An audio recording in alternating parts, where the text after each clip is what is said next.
Hello and welcome to another episode of Music Theory 101. Last time we talked about staff lines and bass notes, and this time we're going to talk about clefs, which are these weird looking scribbles at the start of your staff. These clefs are then used to dictate where the bass notes are in relation to the clefs, meaning that different clefs are better suited for different octaves. If that's confusing, don't worry, we'll talk more about it later. But firstly, let's understand what kind of clefs there are. Now, these scribbles come in three different forms: the G-clef, the F-clef, and the C-clef. But seeing as it's mostly the G and the F clefs that are used, today we're just going to sort of glide over the C-clef in interest of time. Now, the G-clef focuses around the G, surprise, meaning that the line in the center of the quotation mark circle of the G-clef is the G note. So, if we were to fill out the bass notes in relation to G, it means it would look like this. Now, if you watched my last music theory, you would notice that the bass notes are in the same positions. That's because I also used the G-clef to exemplify there.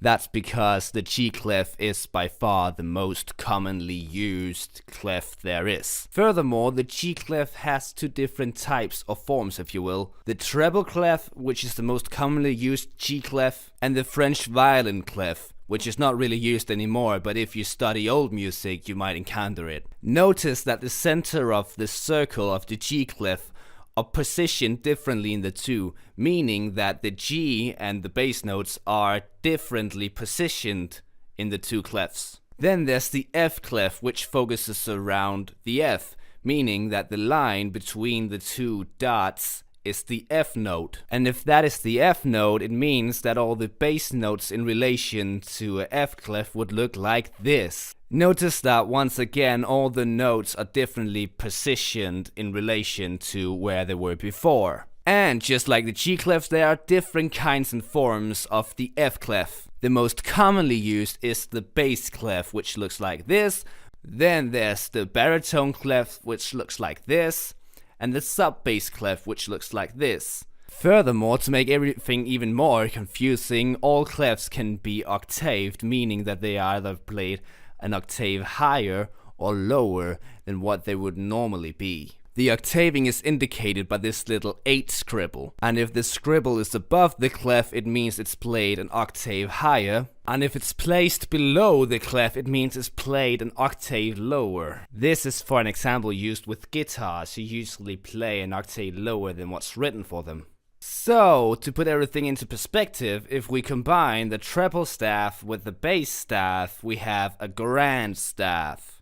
This is a type of staff generally used for pianos because the treble staff can indicate and show notes that are too high for the bass staff to show. So if we put in all the bass notes, it would look like this.